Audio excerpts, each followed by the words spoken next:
Welcome back to yet another unboxing video on my channel. This is Andy in Singapore, and today we have yet another Seiko. This is on loan from our boutique, so let me just take some time here to thank Eric at our boutique for so generously loaning me all these watches for my videos. So this is the standard Seiko retail packaging. We've got this outer box here, done in cardboard of course, and we've got this faux leather inner box here. A very standard affair with all the mid-range Seiko watches. And over here we've got all the paperwork and all that. Let me just get to the main point of this video. Alright, so here we go. Ta-da! Alright, and this is one of the latest models. I think this model was launched last year. And there's some sort of a Seiko Speedtimer or Seitona, I think. Also known as Seitona if I'm not wrong. So obviously it is called Seitona because being a chronograph, all the fans out there will definitely associate this watch with the Daytona, which is one of the all-time classic. Let's have a look at the reference number for the watch. This is again some sort of JDM model, SBDL103, and if I'm not wrong, the retail price for this one should be about 800 to 900 Singapore dollars. So we've got this one here that is done in this all stealth finishing, black bracelet, black casing, black coated everything, alright, from the bezel insert, the case, the crown, the bracelet, the buckle, the clasp, everything, alright. And it also has this night vision look to it. I think this entire blackout collection, it is also known as the night vision edition, where they have all the black plated casing, but they've left the hands and markers to be in this green shade, this C3 loom painting shade.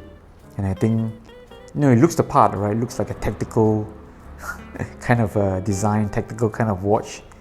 Pretty cool color combination we've got going on here. And now with all the packaging out of the way, and with the lens zoom in just a little bit, let's take a closer look at the Seiko Night Vision Speedtimer or Seitona.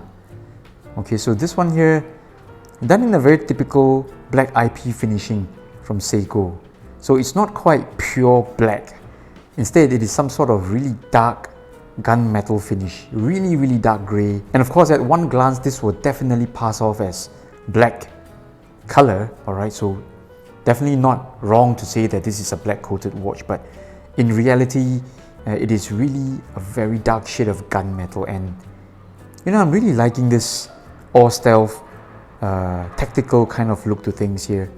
It's looking very cool. And this one here is powered by a solar quartz movement. You can see from the seconds hand at the 9 o'clock sub dial here that the seconds hand is taking away instead of sweeping. So again, for all of you quartz fans out there, this is good news, alright?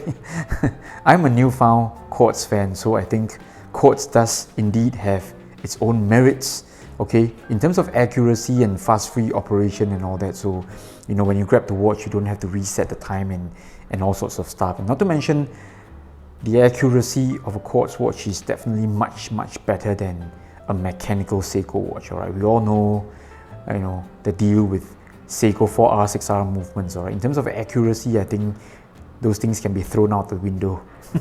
So we've got solid end links and a solid milled clasp here. Alright, so quite a departure from the basic entry-level series of Seiko watches. You can see here it's got a solid clasp.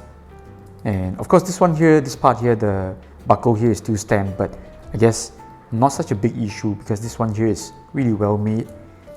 I don't think there's a coating on the metal here, okay, but again, at this price point, I don't think you can demand so much from Seiko. I think the crown and the pushers here, they're just sized really nice, not overbearing, not too big, and the overall case size here should be around 39 to 40 millimeters. Very manageable case size here. In terms of case thickness though, I think this one here definitely goes beyond 13.5 millimeters. I think it's not known to be a thin watch, but not a big problem because the L to L distance here does seem very short. A quick wrist shot of the Speedtimer here on my wrist. So you can see the 39mm case size here fits really well, not a problem at all despite the slightly taller case profile over here. And it does have sort of a dome crystal. You can see a bit of a distortion going on here. Stay tuned for the full review of the Seiko Seitona or Speedtimer in this night vision tactical color scheme. This is Andy in Singapore.